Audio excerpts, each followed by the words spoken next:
এই নির্বাচন সরকার বদলের নির্বাচন না, এই নির্বাচন ঠিক করবে দেশের মালিককে।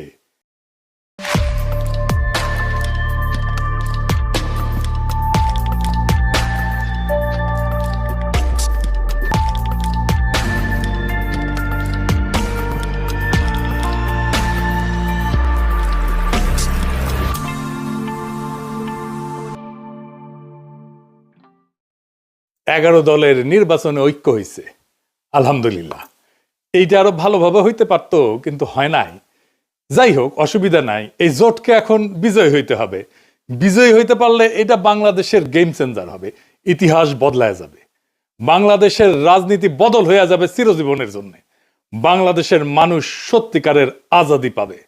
এগারো দলের নির্বাচনে ঐক্য জিতে যাবে, হ্যাঁ জিতে যাবে।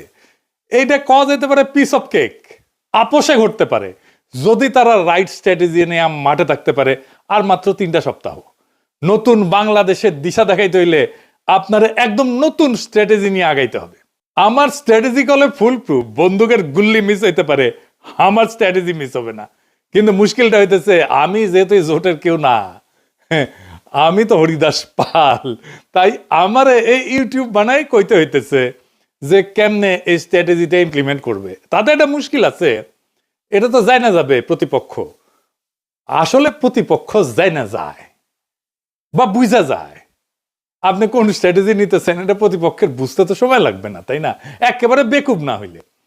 তাই এই স্ট্র্যাটেজি কয়ে দিলেও অসুবিধা নাই। 11 দলীয় জোট এটা যদি অনুসরণ করে ভালো, না করলেও সমস্যা নাই। অনেকে শিখা যাবেন কেমনে জাতীয় ইলেকশনে জিতে আসতে হয়। নির্বাচন আসলে অগলের মাথায় আসে একটা নির্বাচনী ইস্তেহার বানাইতে হবে, লেখা লাগবি।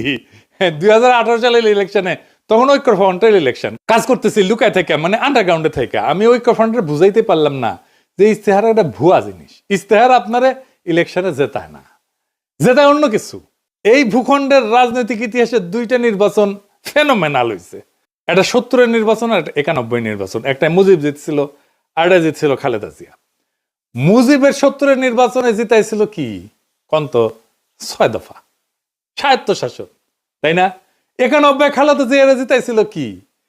উনার একটাই কথা, ওদের হাতে গোলামির জিনজির, আমাদের হাতে স্বাধীনতার পতাকা।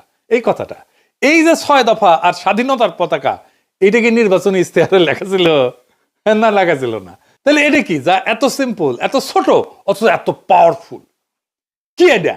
এটা হইতেছে স্ট্র্যাটেজিক ডক্ট্রিন। নতুন কথা মনে হইতেছে, আগামী নির্বাচনে 11 দলের স্ট্র্যাটেজিক ডক্ট্রিন লাগবে একটা, যদি জিততে চায়।